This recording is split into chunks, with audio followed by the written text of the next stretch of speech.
lined up for you. I'm your host, Kim Jacobs, better known as the Balance Doctor. And all of our guests that come on, they're either people that have overcome some tremendous odds in their own lives as they balance this thing called life, or they're experts and they're here to share tips and strategies that will help you better balance and manage your life. Grab your virtual seats and let's get ready for some real relevant and relatable content on today's episode of The Kim Jacobs Show.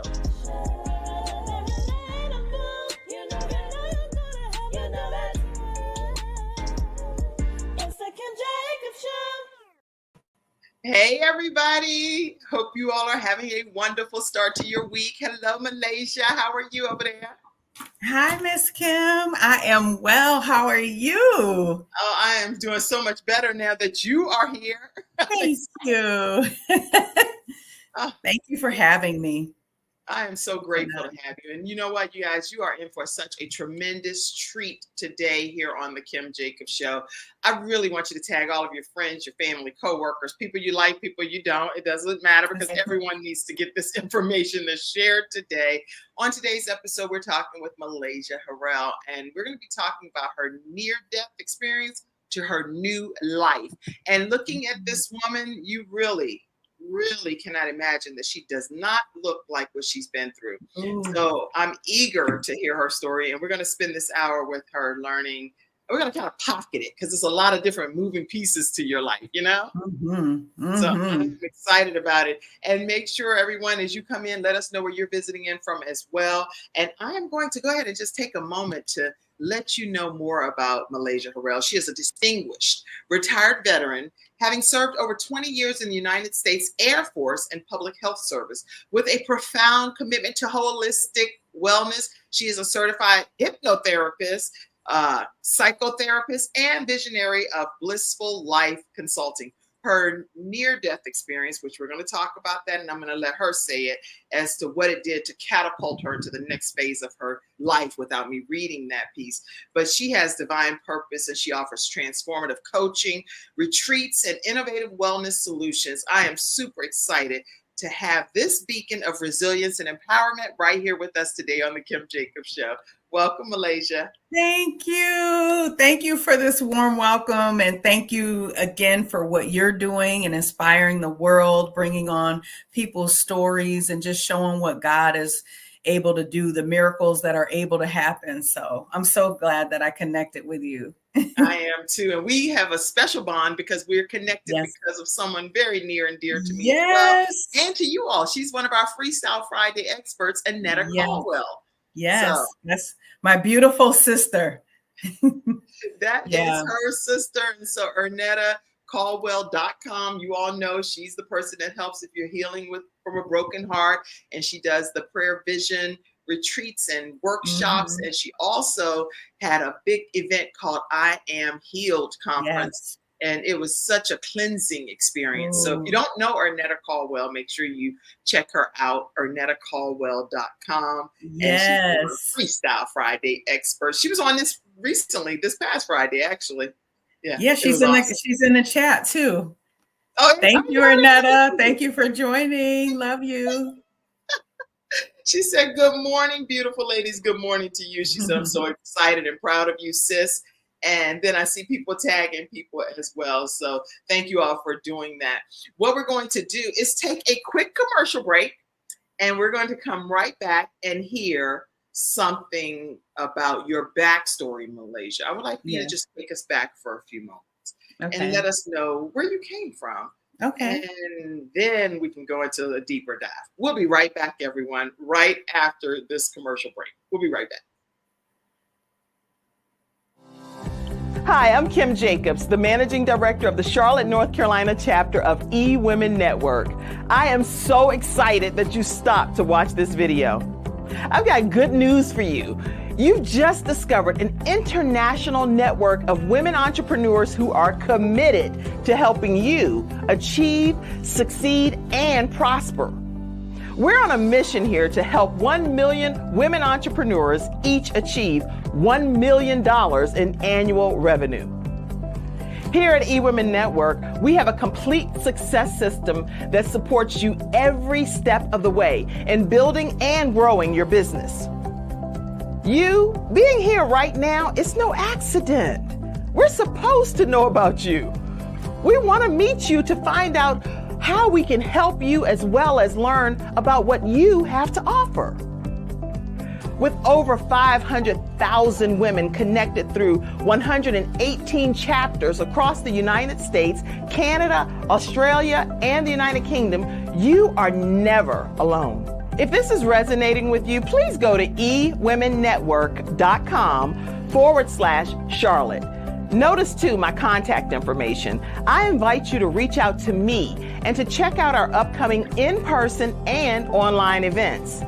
I'm really looking forward to introducing you to our special community.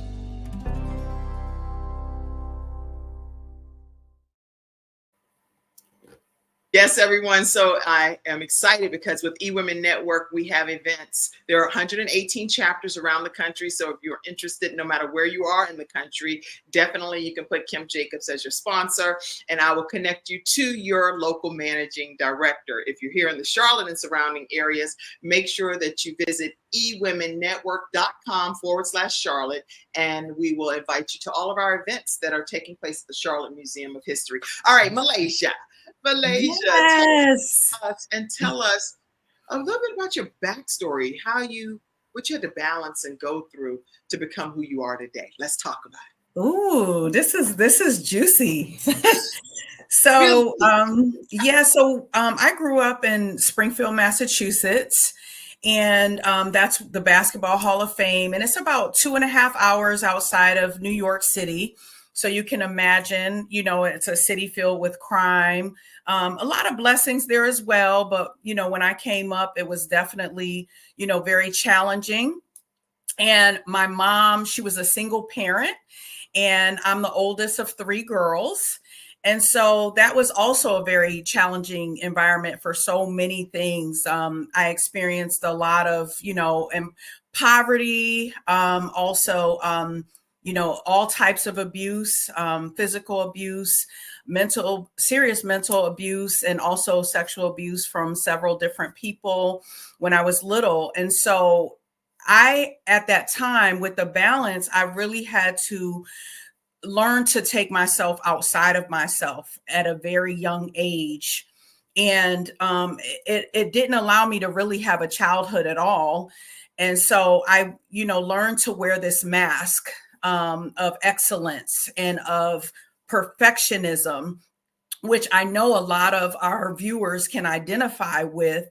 Things that happen to us cause us to not always be our authentic selves because we want to hide, the trauma and the pain that is going on. And so I really learned at a young age how to become this. On the outside, you wouldn't know what was going on. And even from our story of what we've learned, a lot of people wouldn't know what's going on. And so through my journey, I've had to learn to really unmask a lot of that and release a lot of that. But I was blessed, I had a lot of angels in my life, I would say, when I was a little girl, angels all the time.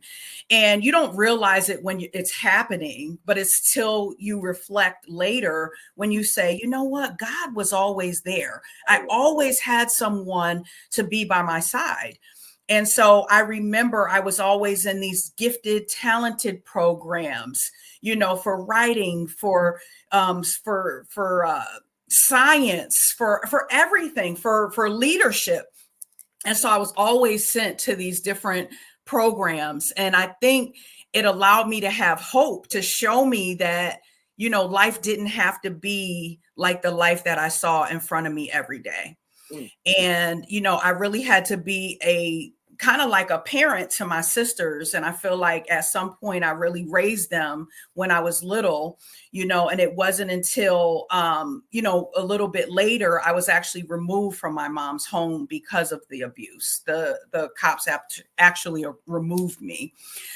So that's where it all started.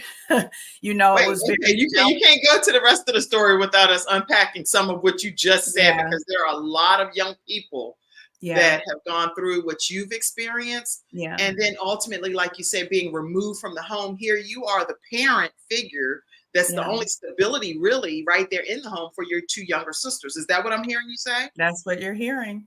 And so at what age were you removed from the home? It was maybe about 11, 12-ish. It was before, maybe 10, maybe 11. It was right before junior high school that I was removed and sent with my grandmother. And I had so much guilt, even now, I've even as an adult, I had so much guilt associated with that, because, I did everything that I could to make sure that I didn't abandon my sisters, because I didn't want them to endure what I was enduring. So I was the one who tried to, really take the brunt of everything that was going on at that time. So it was so being removed from the home and your sisters having to still stay there, or were they? Yeah. Well, they stayed there for a while with her, but they ultimately had to be removed, or had to move to different places as well. So they have their own, stories of triumph, of the things that they had to go through as well. But yeah, it stuck with me. It's still, like I said, it doesn't just magically disappear. But yeah, I wanted to do everything to make sure that they didn't get removed. So I actually had a counselor in middle school, and she came. I don't know, again, the angels, but I remember in junior high school, there was a social worker that came to the school, and they specifically took a small group of girls. It wasn't even a whole class. And she started talking about mistreatment. Mm-hmm. And what it was like, and, all of the things. And I just bawled. I started crying. I could not control myself. And again, no one knew any of this. Right. I came to school with bruises. I would hide them. I would have a summer, a sweater on in the summer. And it was after that she started meeting with me on a regular basis. But I did everything to say, listen, you can't tell my mom, you can't tell anyone, because I didn't want to, I didn't want my sisters to be, I think they probably would have taken all of us, at that time. So I didn't know what would happen and if we would get split up and put in different places. So, but I'm telling you, those angels were there the whole time. Okay.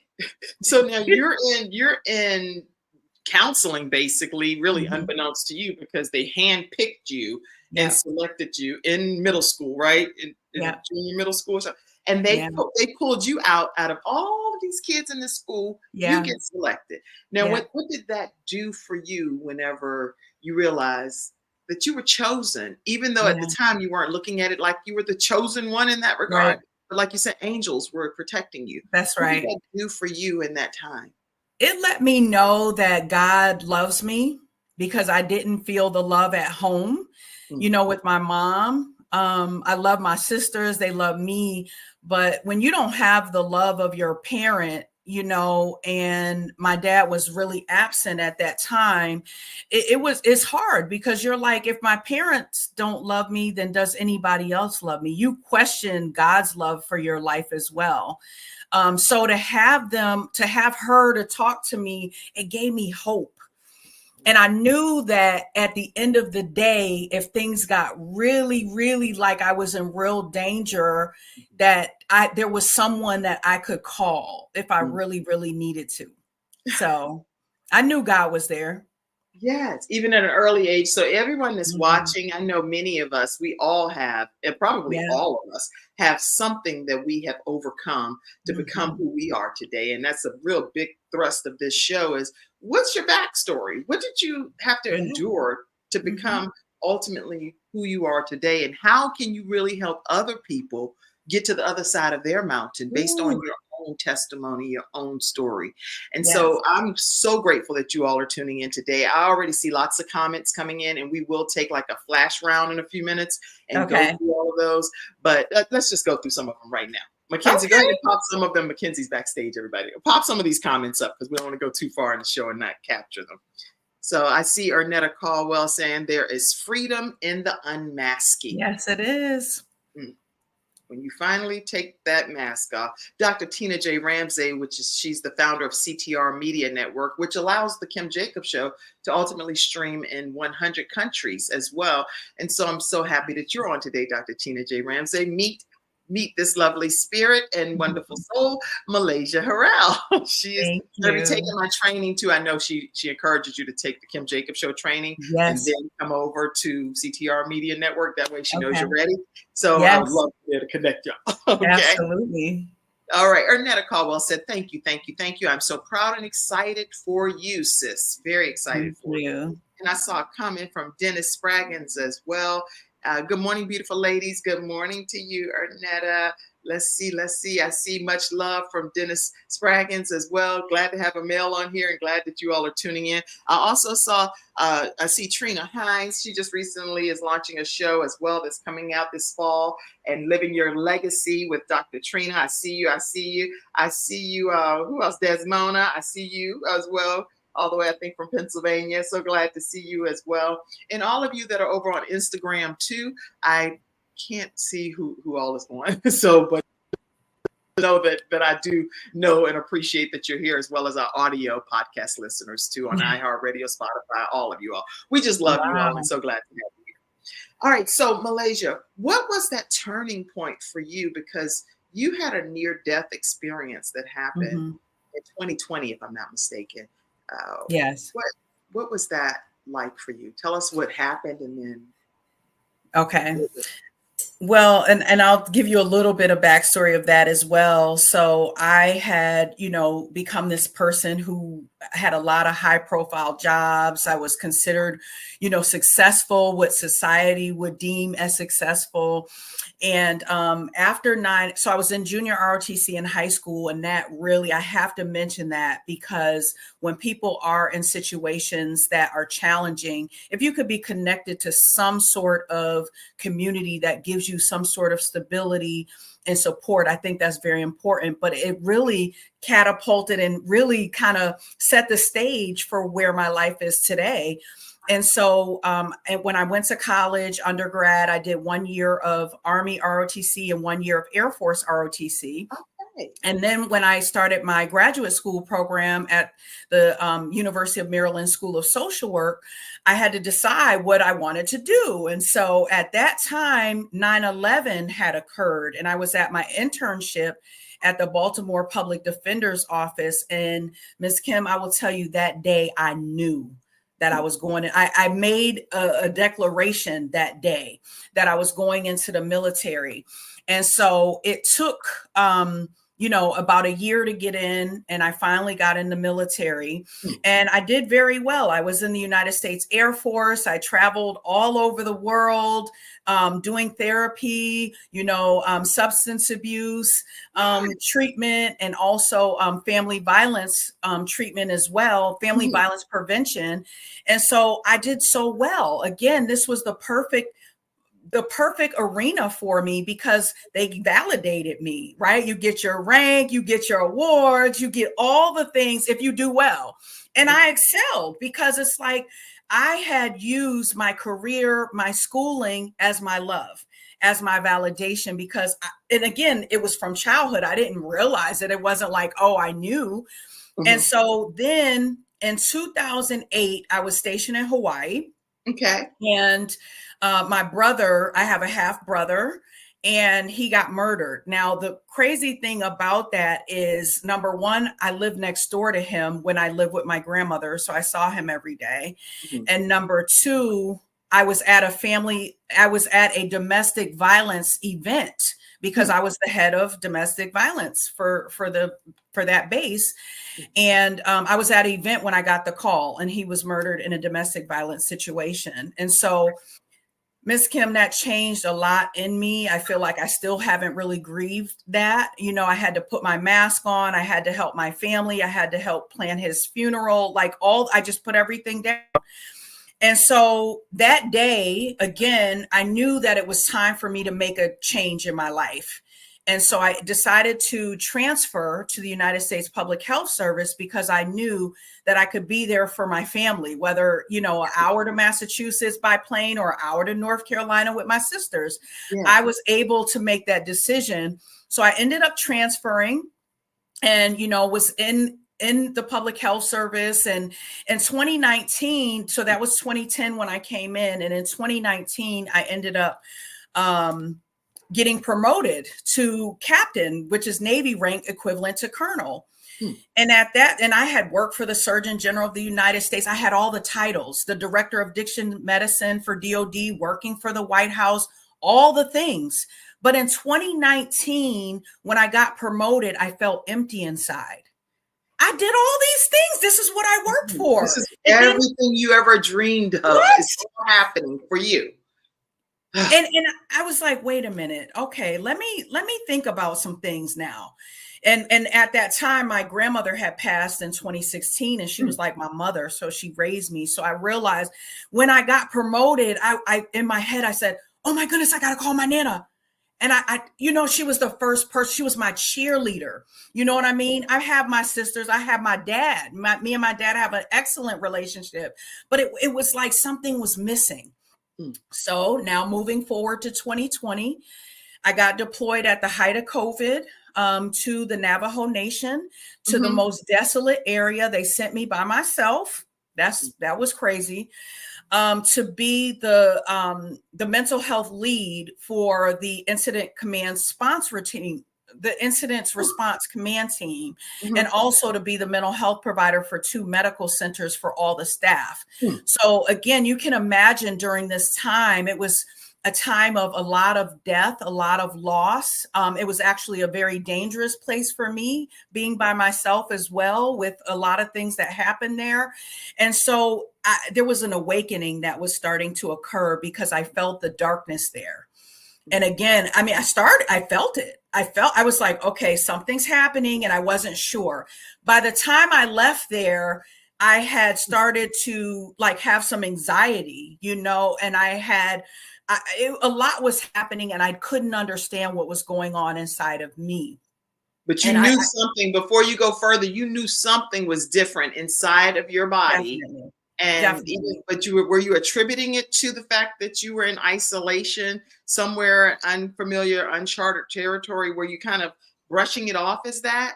No, well, not necessarily. It was so much going on in the loss, and then of course, trying to communicate with my family, and I was married. I am married. We got married in 2016, and people didn't understand where I was coming from. My husband's like, you're not in Afghanistan. Why are you, you know what I mean? Why are you crying? What's wrong with you? And so they didn't identify with me having this emotion and trying to come out with things. And it's so be grateful type of thing. People were like, yes. Girl, you should be grateful. You could be. Yes. Yes. And so nobody was really understanding your pain. Exactly. But people had sent me care packages. My sister sent me a care package. My other girlfriend sent me a care package. So people love me, and I knew that. But I felt like I needed some time to decompress, which I was not allowed. I had to just go back and do things the way things were. So I started exercising a lot, and I was exercising a lot there. To you know what to do. I'm a mental health provider. I know all the things to do. Right. I'm the specialist. I'm all the things. Nothing's wrong. Nothing can be wrong. And so I got home, and me and my husband were walking one day. And I remember that day specifically because my Nana had came to me in my dream, and she had basically gave me the message that it was time for me to come with her. It was time for me to pass. And I had a sense of calm because I was like, I had a great life. If it's time to go, I pray God is, happy with what I've accomplished and the impact that I've had on people's lives. And so I remember thinking about that when I was walking with him. So again, I was exercising a lot, doing my Peloton bike. And it wasn't until a couple of weeks later, had started having some pain in my hip, and the pain, it became unmanageable because one night I got up to go to the bathroom and I couldn't walk. Okay. Wow. Okay. So I crawled to the bathroom because I didn't want to wake my husband up, and I couldn't get up. So I'm on the floor crying. Again, I'm this strong woman. I've done everything. I can do it. And so I get in the bathroom and I'm on the floor crying because I can't get up. Like, what's going on? And so my husband comes in there. He picks me up. He's like, what's going on? And I'm like, I'm in so much pain and I can't walk. And so anyways, he helps me go back to the bed. I probably took some ibuprofen or something like that. Right. And what happened was it got worse and worse. So one day we ended up calling the ambulance. They came and got me. They brought me to this little medical center where I live, not too far, and they didn't have any resources. You know, it was like being in a nurse school office, right, you know. Right.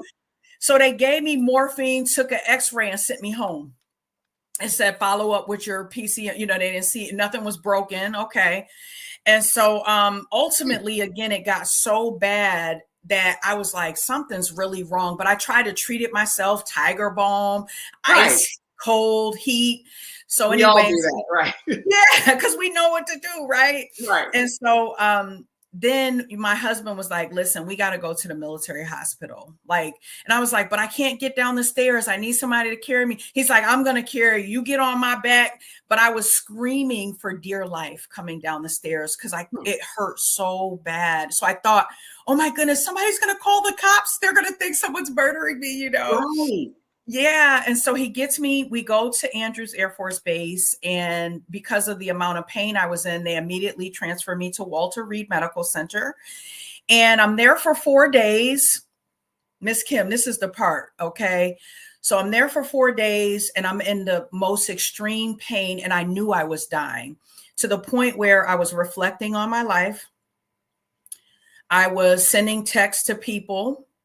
Letting them know. I didn't tell anyone, you know, exactly what, and again, I didn't attribute the dream that I had just had with my Nana to everything. She was really warning me. Mm-hmm. And also I was reflecting on all the things that I didn't get to do. I was like, I didn't get to learn how to swim. I didn't get to Egypt, you know, all the things I want. And I was like, we live on a golf course and I didn't get to ride on a golf course on a golf cart. Like little things that I wanted to do. Right. And so you're like, I didn't do these things yet, Lord. And so, but I knew it was time for me to go. And but the doctors weren't hearing it. And so it's a training hospital. They have a lot of fellows and stuff coming in.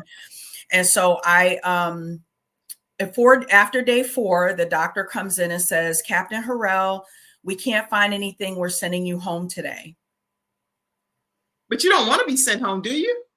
I told them they could euthanize me because the pain was unlivable. Even they had me on Dilaudid, which is one of the highest level meds every whatever time, hour, 2 hour, whatever is the time.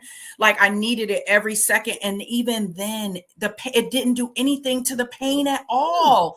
It was extreme pain. But they could not figure out. And now you know what, at Walter Reed Medical Center, they are the top of the top, period, right? I used to cover that in pharmaceutical sales. I used to cover that area. Yes. So you know they are like creme de la creme. And they were like, we're going to send you home? We're going to send you home. And oh, by the way, you just got back from deployment. So we're going to send in the psychiatrist for an evaluation. So I said, attributed to mental.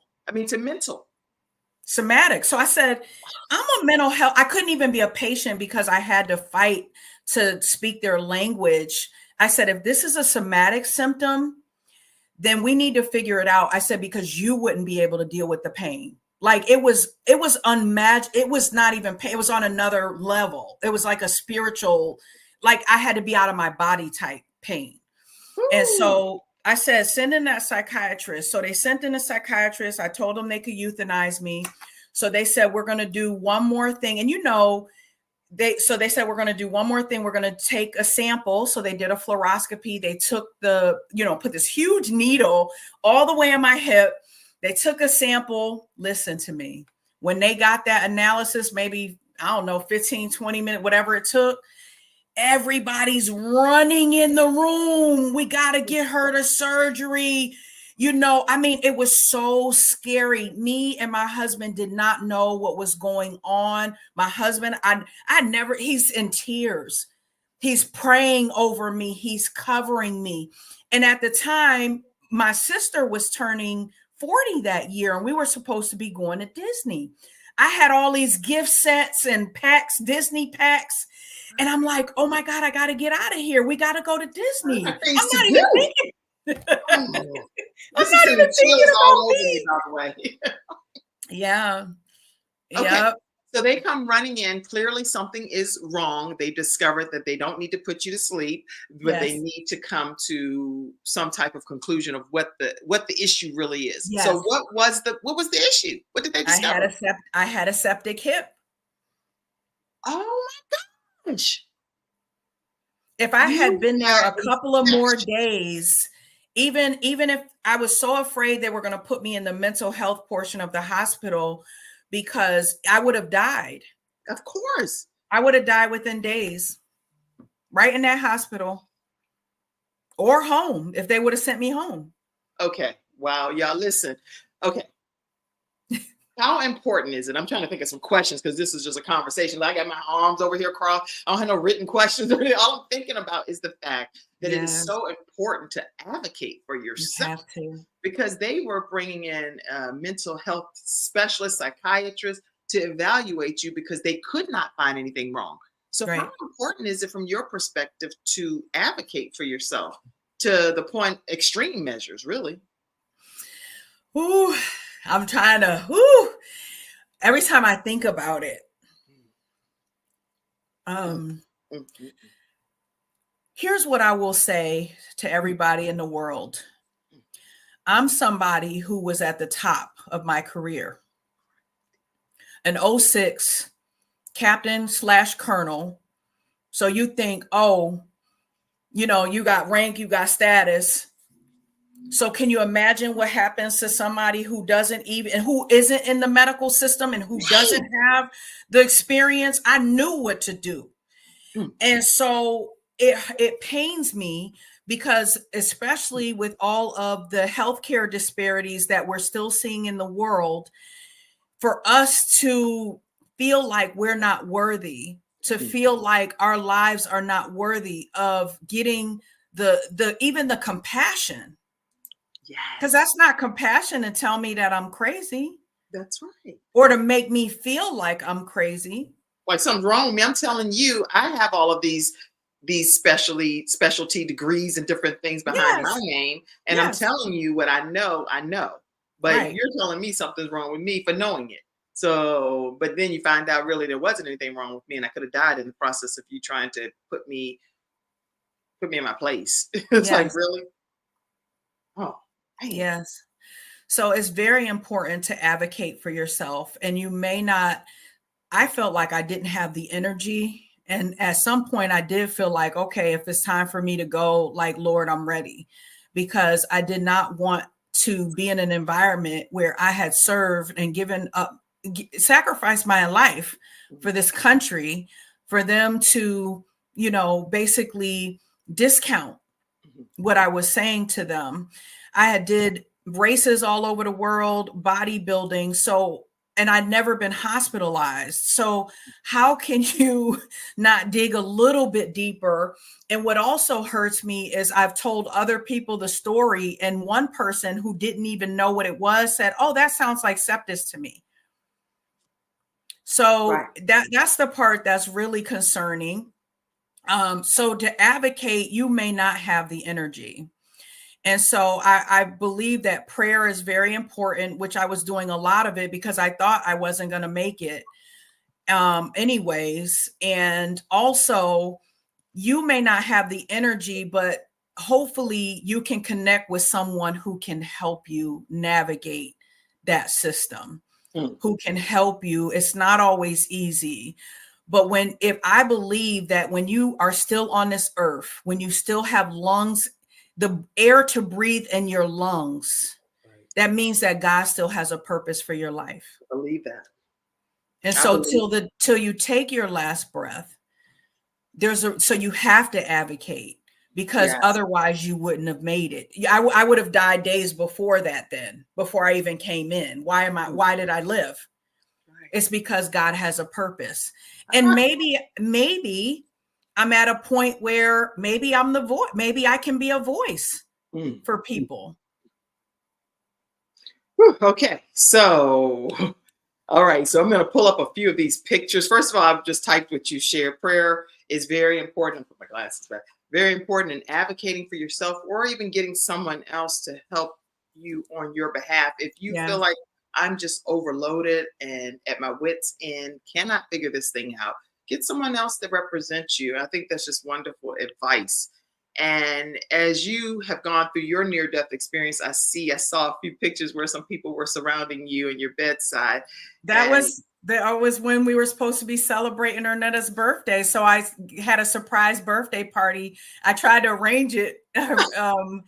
So yes, we had a birthday party for her. They ran up. We had to cancel our Disney trip at that time. But yeah, they came up. They were right by my side. They came up every single time, that I needed them. So they were such a blessing in my life. And this picture, talk to us about that. Yeah, this one I was getting, it looks like I was in rehab. I don't know if that was the rehab center, but I was in the hospital over 2.5 months, and I had intravenous antibiotics in my body for 6 weeks straight, 24/7. And because of all of that and the surgeries, I had 2 surgeries that week back to back. And it caused, and I had to get a blood transfusion. It caused a lot of havoc on my body. And I ended up developing all of these medical conditions to the point where several months later, the next year, I thought I was having a heart attack or a stroke. And I went to the hospital, and they took an x-ray of my chest, and I had all these lesions all over my lungs. They thought I had cancer. And my family came back up again. And when they left, so I was in for a week, they left that Sunday, and I got Bell's palsy right when they left. So I had been released from the hospital. I got Bell's palsy. So at this point, I thought I had a terminal illness, and they weren't telling me. So we go back to the ER, and if I need palliative care, you need to tell me, and my husband's like, babe, I can hear you in the waiting room. But yeah, this lady prayed over me. One of the nurses prayed over me, and I ended up it took them about 6 months to diagnose me. But remember, this was during COVID. So it was very hard to get appointments. It was hard to get specialty care. But I had sarcoidosis of my lungs. And again, all of this is happening undiagnosed, unbeknownst to you. And it is got to be overwhelming, because each time it appears like it's a near-death experience. Y'all, we're talking today with Captain Malaysia Harrell, and she is talking to us about how she has gone from a near-death experience to new life. Yes. And you know how somebody say, I got a t-shirt for it, wrote a book for it. This woman is a true testimony to what God can do in our lives. I want to also let you know how you can stay connected with her at this point too. Tell people how they can stay connected with you. So you can stay connected to me, www.malaysiaharrell.com. That is my coaching platform and my speaking engagements and my authorship. I have my new book coming out soon. And then also I am the owner of Blissful Life Consulting. So www.blissfullifeconsulting.com. So we do holistic wellness retreats and also corporate wellness. So yeah, we have some great things that we're doing in the community and philanthropy work, philanthropic. So we just I feel like my life is a dedication to God. I feel like your life is a dedication to God too. And I'm super excited to know you and to be able to share this stage with you today and share your story. So make sure you all stay connected with Malaysia. And I put it in the comment section too. I also want to let you all know that we have our next group training coming up. If you want to learn how to start your own show from scratch, then I take usually 5 students in a group class, and our next class is coming up in the next couple of weeks. And so we have one seat left, and you are welcome to grab that seat. And you can reach out to me at 704-944-3534, or you can email me, kim@thebalancedoctor.tv. I recently had an 81-year-old graduate. I'm going to pull it up if I can, but I definitely want you all to, wait a minute. Yeah, I'm going to share the link with you all just so you know, and put it here in the comment section. But she wrote for the USA Today, and then she also wrote the biography for Jesse Jackson, and as well what else? Oh, and Dr. Coretta Scott King. So I'm excited because she just graduated, and I want to put the link here for you to watch her graduation along with her classmates. Wow. And they are excited. Dr. Trina Hines is in that class as well, and she has Living Your Legacy with Dr. Trina, and then Project Strength with Margaretta. So if you click on that link that I put, or copy and paste it into your browser, you'll be able to see their graduation, just so you get a flavor of how the students are faring that graduate from the program. Wow. I've had about 60 or so since the pandemic started, and it's been my true pleasure to work with helping people create their own shows. So in 2016, your grandmother passed, but it also seemed like it was a beautiful time in your life too, because you got married. I got married in 2016. Well, that's interesting because I had made a declaration to God in January that I wanted to be a wife. And this is my husband, Danzel. He's so amazing. He's also a retired Army Ranger Airborne vet. Go, Danzel. He's been there by my side every step of the way with everything. And so I made a declaration to God. I actually left my church. I was at Alfred Street Baptist Church just temporarily to go to another church. And they had what was called like you come up for prayer. It was like a drive-through for prayer. So you get in line and there's somebody that prays for you. So I went up and they asked what I wanted prayer for. And I told them I want to be a wife. And when I said it, the gentleman that prayed for me, I said it with such conviction that he said this prayer over me. And it was like, when I left that church that day, I was a wife. I had become a wife. I believe in the power of manifesting, anything that God has for you.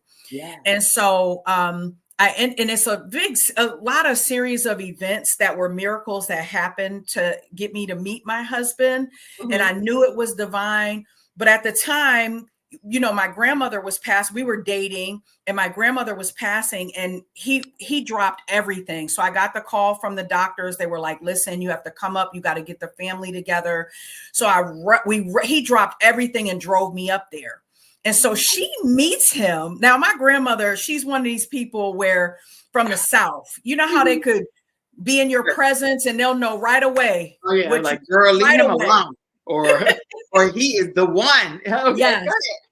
And so she made him, I wasn't going to bring him in because again, she was on her deathbed, but I was praying that it wasn't her time, and so she was like, no, I want to meet him. And I'm like, really? We're just dating. Like, I'm not. So she had him make her some coffee. He went out, got her coffee. He was so nervous, stirring it for her.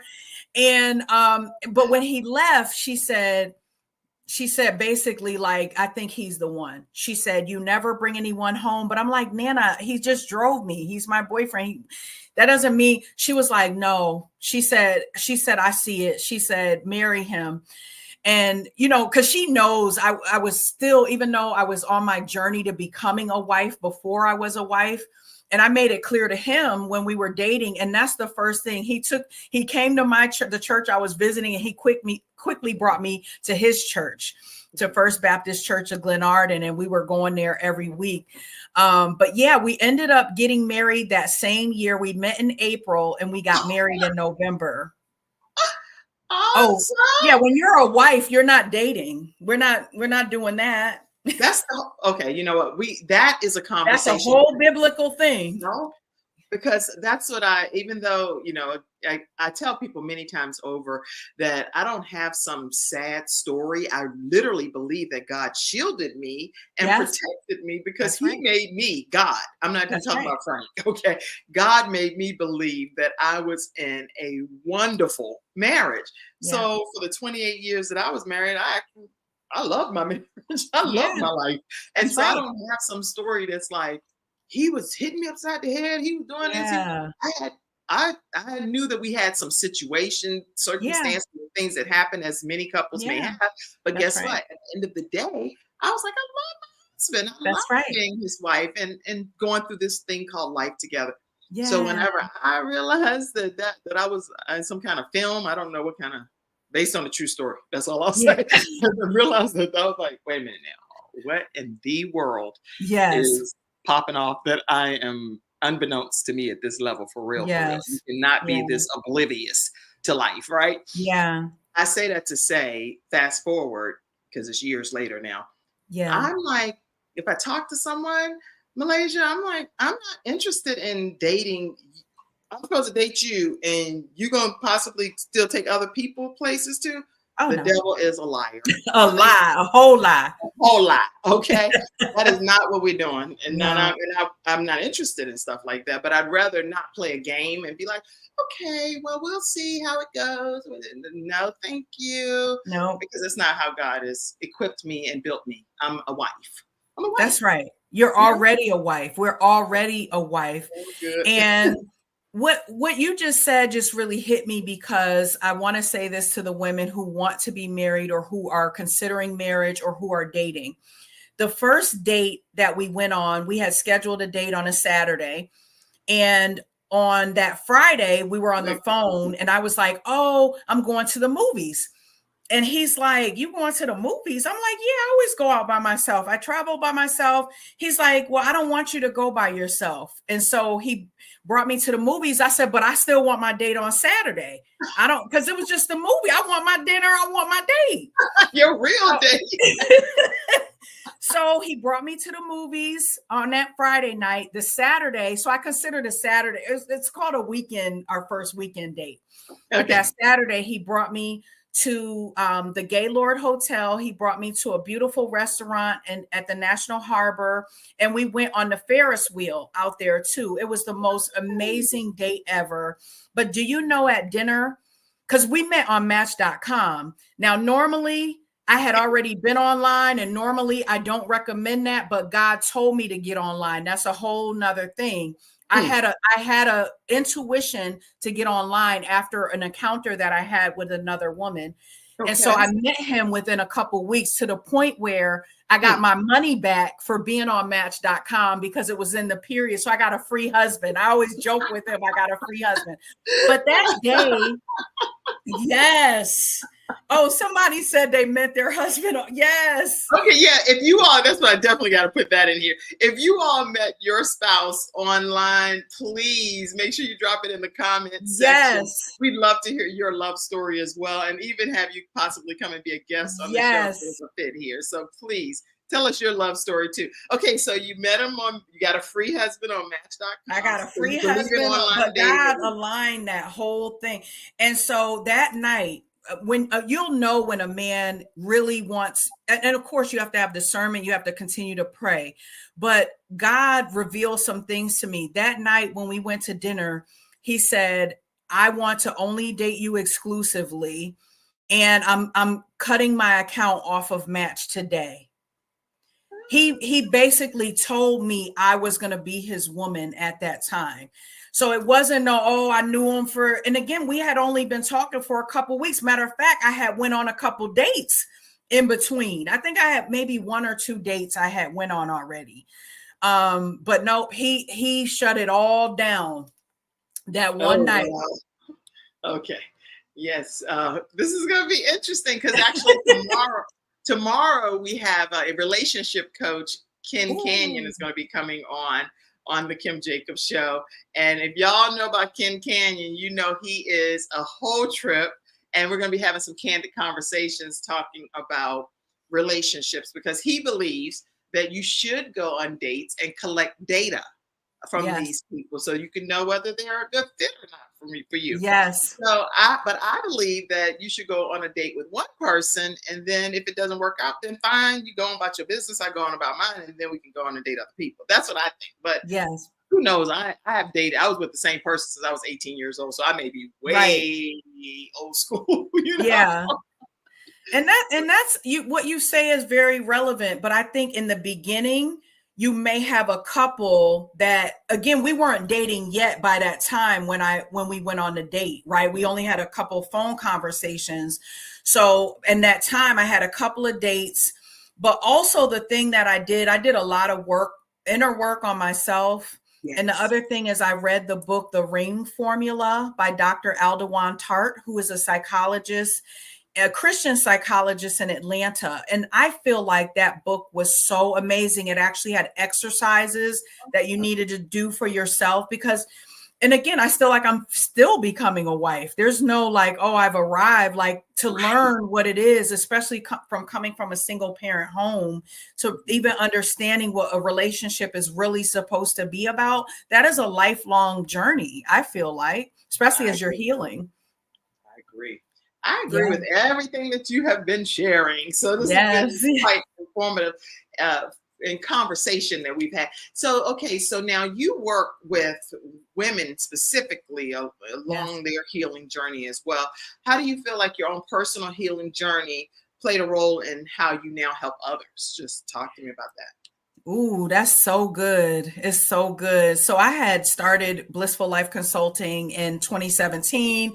I was going to do 10 more years in the military, but I was hoping, I'll have everything together. And God was like, nope, I got another plan for you.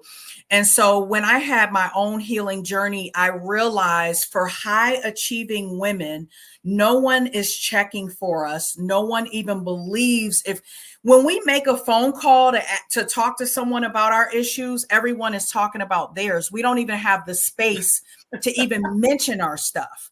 Right. And so I realized that there was a space for women who need, or a place that women who are high achievers, who wore the mask, who are successful. Everybody's like, well, you have a house, you have money, you have a car, you're fine. You have medical care. You don't need anything. But if we are the people that God has chosen or assigned to help others, we also need help. We also need camaraderie. We need a support system, and we need people who can speak our language. Yes. We don't need to go to someone and they patronize us like a baby either. So we need that balance of people who can understand us, who can align with us, who can relate to us. And so now I'm doing these events for high achieving women. I have a retreat. It's called the New Day Elevation Retreat, October 11th through 13th in Santa Monica, California. We're going to be going to the Reality Center. And I just want to expose people to holistic practices for healing, because sometimes I'm not saying to discount Western medicine, because that's what I've been trained under. I believe that there's a place for both. So I'm in my PhD for mind-body medicine, and I'm incorporating those tools and techniques to help people, really be catapulted into their divine alignment with their divine assignment. Because what I find is a lot of us have money, or we're doing things, but we're empty inside. We don't feel fulfilled. That's right. We're crying before we go to work. We're hiding our tears from people, and we're like, oh, now I have all these responsibilities. I can't just leave this lawyer job. I can't just leave this nurse job. I can't just leave. But can you have a balance in the middle where you're still doing your job, but you're asking God for guidance to help transition you to where to the plan that he has for you. And so I do that for the women. And then of course, with Blissful Life Consulting, we do it for everybody. So we do it for men, women, children, youth. And then we also do it for our corporate partners as well. We just had an event, an aromatherapy, Power of Aromatherapy event in our community in the DC Metro Virginia area. And it was so powerful because I used aromatherapy. You don't always have all the resources. You can't travel, or you may not have the money. You might be Right. going in debt for trying to heal yourself. But there's things Mhm. that you can do right at home that don't cost you one dime. Even Mhm. if you buy a $3, $4, $5 bottle of essential oils on Amazon. I want to teach people that you do have the power to heal yourself. God has given us the discernment, and when you align with him, the people that you need in your life will just surround you. I'm meeting with you today. You know, if it wasn't for Arnetta having the conference, I wouldn't have met you. I wouldn't have met all the other we were made for such a time as this, and I everything agree. is coming together.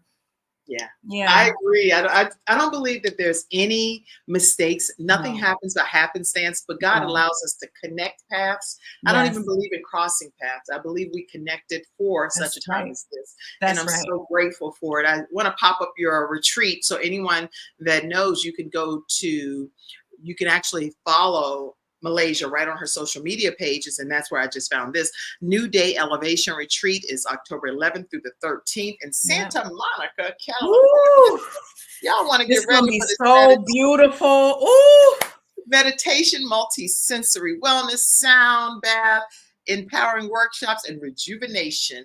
And you Yes. definitely don't want to miss it. You can email her info@blissfullifeconsulting.com. Info@blissfullifeconsulting.com to learn more. Oh, what a turnaround in your life now. You went from what they thought could have been a stroke, which was Bell's palsy. You went from sepsis hip to this. Okay. So Yes. now you're in this vein of your life. Yes. What is this? What is this? What is this all about here? This is being a messenger of hope.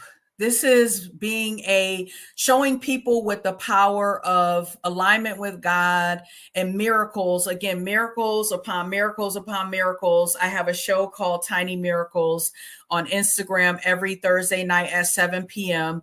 This is to show you. I told God, like, I didn't want to be here. I'm like, I can't do this. But I'm like, if you want me to do what you told me to do, then I need your help in doing it. And Yeah. so I now have utilized my platform to not only speak to other women, to sow into their lives. Sometimes people will not see God, but they will see you, and they'll see God through you. And so, yeah, this was in my when I was in the rehab, and I saw these wings, and I'm like, oh, I got it. The angels are surrounding me. But yeah, so a week after my retirement ceremony, I was at a retreat speaking for veteran women nurses. A week after that, I was in a meeting with Howard Schultz, who was the billionaire founder of Starbucks. And ever since then, when I decided to be obedient, because I was fighting God, I wanted to stay active duty. I wanted my 20 years. I'm like, you're not going to medically discharge or retire me before my 20 years. I was fighting, but I was getting more sick. So you see that I was able to walk in my ceremony without my cane. I was able, now them shoes was a little wobbly. I will say that. Well, look at you standing tall, woman of God. And I am just so inspired by what Yes. God did to transform your life, for you to be here as a living, Yes. walking, breathing testimony of the Yes. goodness of God. So I'm really, really grateful for that. Yes. And And what this is because we didn't get to go to Disney for Ernetta's birthday. We ended up going to Universal Studios several years later. And so at least we got to do, something to try to revive everything, the celebration of life on all fronts. But yeah, so now I'm dedicating my life to spreading the message, doing workshops, retreats, speaking engagements. Now I'm getting booked for all these speaking engagements. I have one this weekend, but again, I'm like, Lord, can I do this? Am I going to be in pain? Am I going to have, because again, I don't want to say like I've arrived. And I Right. love the mantra that Arnetta uses, I am healed, because you have to speak life into you. But I do believe that healing is a journey, and I don't believe that you will arrive until it's time to go off of this earth. I feel like there are always, especially living here with everything that's going on every day, you got to continue. So I don't want you to say, oh, I'm healed, I'm not going to do anything else. No, you continue to work those healing muscles through spirituality. So I do spiritual transformation coaching, because what I found in my practice of doing mental health therapy for over, I don't know, 28 years, Right. what I found is that you'll get temporary changes if you just use your mind. Yes, you can change your mindset, but if you don't change the spirit, if you don't cleanse the spirit, then what's going to happen is you will go back. You ever notice when it's like, oh, I have this job and I have a boss that's crazy or whatever, and then you go to another job and you have the same situation, or you're in a relationship with someone and you get in the next relationship and it's the same. You're on this hamster wheel, or you lose 100 pounds and you gain 110 back. It's because your spirit still is holding on to whatever it is, whether it's traumas, whether it's blockages. There's some energetic issues that are going on that need to be addressed. So if I just if I just do the outside and just the mind, then it's just going to be very temporary. You have to operate those spiritual muscles and exercise them just like you do working out or anything else that you do. So yes, y'all. You can't, if you cannot apply what you have learned today and it changes and transforms your life, I'm telling you, you are there. I don't want to say there's no hope, because I believe there's always hope. But what I will tell you is that we have no excuses after hearing Malaysia Harrell's story today. And I just, again, want to compliment your husband because he stayed by your side in the midst of tragedy and triumphed with you together. And I'm so excited about your journey with him. And I just want to say, kudos to you. Kudos to you. Thank you. And anybody, okay, I know Mackenzie, there were maybe one or two more comments. Put them up real quick if you can. Any comments that's back there? Pop them up on the screen for a second. Ernetta said, congratulations to the 81-year-old that graduated. She said, my brother-in-law, he is the bomb. Basically. Yes, okay. yes. Okay. Whole lot if you think that we're going to be dating just to be dating. Oh, no. Okay, girl. Oh, I met my husband on Tinder as well. Yes, Mackenzie. Mackenzie backstage and hooked up with her Boaz on Tinder.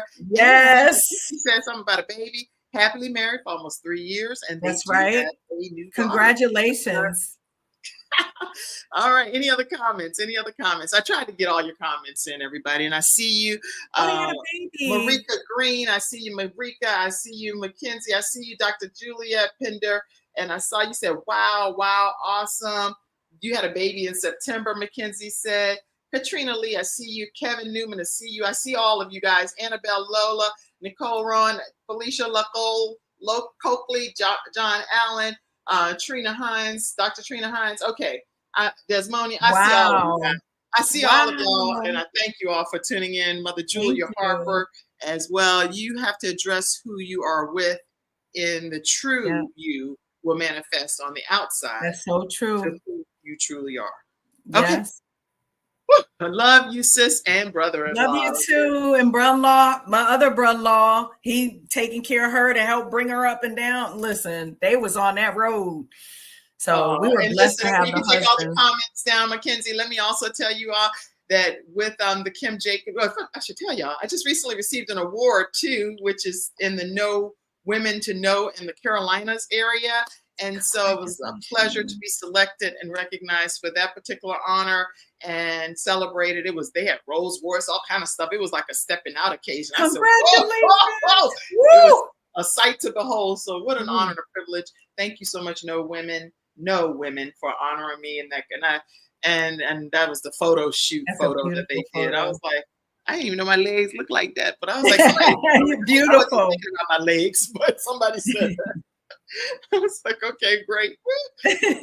All right. Make sure you all tune in tomorrow, because you're going to get to hear candid conversations from Ken Canyon. He will be here. And if you have any questions about relationships, go ahead and pop them into my email. You can send it over to our Facebook page. We'll capture them and share them. And then the only other thing I want to let you know before I get a closing comment from you, Malaysia, is have you poured into the Kim Jacobs Show? We come on Monday through Friday. Let me look in y'all eyes for a minute. Listen, we come on Monday through Friday, just like all of these primetime, daytime talk shows, right? We are right here in your home, bringing balance to the world, one household at a time. And the guests that we bring on, Captain Malaysia Harrell, and many others are phenomenal guests, pouring their souls out to help bring better balance to your life. Yeah. As a busy mom, as a busy executive, as a busy parent, whatever it is that's making you tune into the Kim Jacobs Show, take a moment to pour into our broadcast. It is solely based on contributions and partnerships from community members like yourself. So take a moment, screenshot this. Let me smile in case they take a screenshot. Okay. Somebody might be taking a screenshot. You don't want to be all like idiot. Yes. Make sure you all send a Cash App, which actually, Malaysia, I saw that you sent a Cash App. Yes, I did. Thank you for doing that. You're welcome. To Kim Jacobs Inc. Or you can use paypal.me/Kim Jacobs Inc. Some people use Venmo. That's at the Kim Jacobs Show. Or you can even Zelle 704-962-7161. You can become a part of our Patreon membership, which is exclusive back content that you don't normally get exposed to. And that's patreon.com/the Kim Jacobs Show. And Sharon, I saw that you recently became a Patreon member, so welcome aboard. Also, motherdreamer.com/join. If you're a mother with goals, dreams, you put them on the back burner, but you want to dust them off, join the Mother Dreamer movement. motherdreamer.com/join. Closing comment, Malaysia. Keep God first in all you do, and everything will be provided for you. It may not seem like it. Sometimes the situation looks bleak in front of you, but I'm telling you, if you are living today, then that means that God has an amazing plan for your life. And sometimes you just need a plan and clarity for what that is. And so I hope if you are a woman who need clarity, you contact me so that we can go to the retreat, and you're going to get clarity at that retreat in October. So thank you again, Miss Kim, for the light that you're providing in this world and everything that you're doing. You are such an amazing blessing, and I'm happy to support you in anything that you do. Thank you. Thank you all for tuning in today to this episode of the Kim Jacobs Show. I see Ernetta saying congratulations. I'm so excited for you. You deserve it and much more. I love you, Ernetta Caldwell. Absolutely. Yeah. And keep inspiring, sis. This is just the beginning. Yes, it is. Thank you, Ernetta. Love you. All right, everybody. I hope you enjoyed today's episode. We'll see you again Monday through Friday at 11 o'clock a.m. Eastern Standard Time right here on the Kim Jacobs Show. Have a great day, everybody. Thank you for being my guest, Malaysia. I love you. Thank you. Bye-bye. Love you too. Thank you. Thank you for tuning in to today's episode of the Kim Jacobs Show and for being in the virtual studio audience. Your presence truly does make a difference.